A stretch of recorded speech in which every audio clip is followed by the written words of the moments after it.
Hello guys, welcome back to my channel. Dito sa video ito, ituturo ko sa inyo kung paano mag-encash or cash out ng fund from coins.ph to Palawan Express. Pindutin lang natin guys ang cash out. Ito, cash out button. And piliin natin itong Palawan Express. Okay. So may advisory siya. Please be advised that Palawan Express, Pera Padala Mall branches in Luzon are currently closed in compliance of the enhanced community quarantine.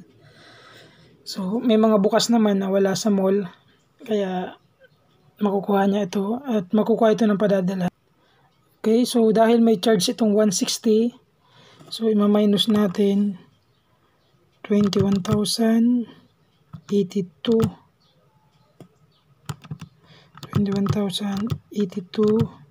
minus 160, 20,922 ang papadala natin. 20,922. Okay, so pipindutin natin itong next. Kailangan ng details. So ayan, dapat tama yung first name, middle name, and last name. Dahil tama yung details, ang gagawin na natin ay pindutin natin itong next.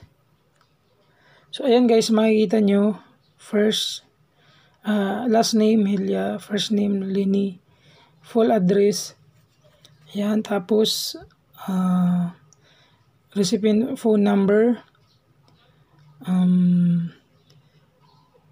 pay from Peso Wallet, amount na fee is 160. Okay, then ipundito na natin itong slide to confirm. So makakatanggap ako ng verification code galing sa email.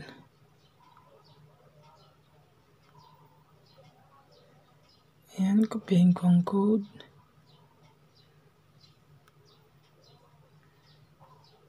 Paste dito, submit.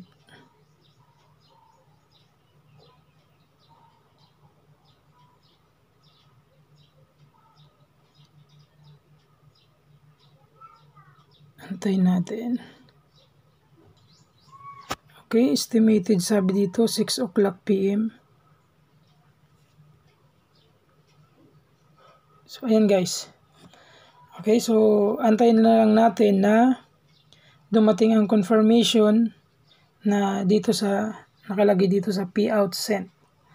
Okay, maraming salamat guys sa panonood. Huwag kalimutan mag-subscribe at i-like ang video na ito at i-click ang notification bell para sa mga susunod na tutorial, ma-notify ka at may mga libreng pagkakakitaan online na no need ng puhunan ay nagtuturo din ako dito sa channel kong ito. Maraming salamat and God bless.